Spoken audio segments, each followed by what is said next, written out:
স্থানীয় সময় মঙ্গলবার আফগানিস্তানের পূর্বাঞ্চলীয় পাকতিকা প্রদেশে সিরিজ হামলা চালায় পাকিস্তান। প্রদেশটির অন্তত ৭টি গ্রামে এই বিমান হামলা চালানো হয়। এই অঞ্চলগুলো টিটিপি ঘাঁটি। যদিও এতে প্রাণ গেছে নারী শিশুসহ বেসামরিকদেরই। এতে বারমালের মুর্গ বাজার গ্রামটি ধ্বংস হয়ে গেছে। নিহতদের বেশিরভাগই ওয়াজিরিস্তান অঞ্চলের উদ্বাস্তু।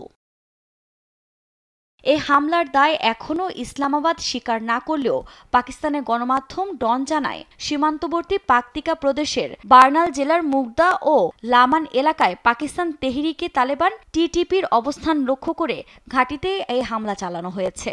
এছাড়া পাকিস্তানি নিরাপত্তা কর্মকর্তারা এপিকে জানায়, হামলায় একটি প্রশিক্ষণ কেন্দ্র ভেঙে দেওয়া হয়েছে এবং কিছু বিদ্রোহীকে হত্যাও করা হয়েছে। তবে তালেবান শাসিত আফগানিস্তান সরকারের দাবি, এ হামলায় বেসামরিকরাই নিহত হয়েছেন।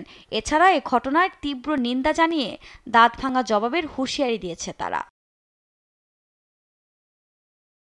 এদিকে গণমাধ্যমের প্রতিবেদনের তথ্য বলছে, আফগানিস্তানের অভ্যন্তরে সীমান্ত অঞ্চলে মার্চ মাস থেকে তেহরিকি তালিবান পাকিস্তান টিটিপির আস্তানায় ইসলামাবাদের দ্বিতীয় হামলা এটি।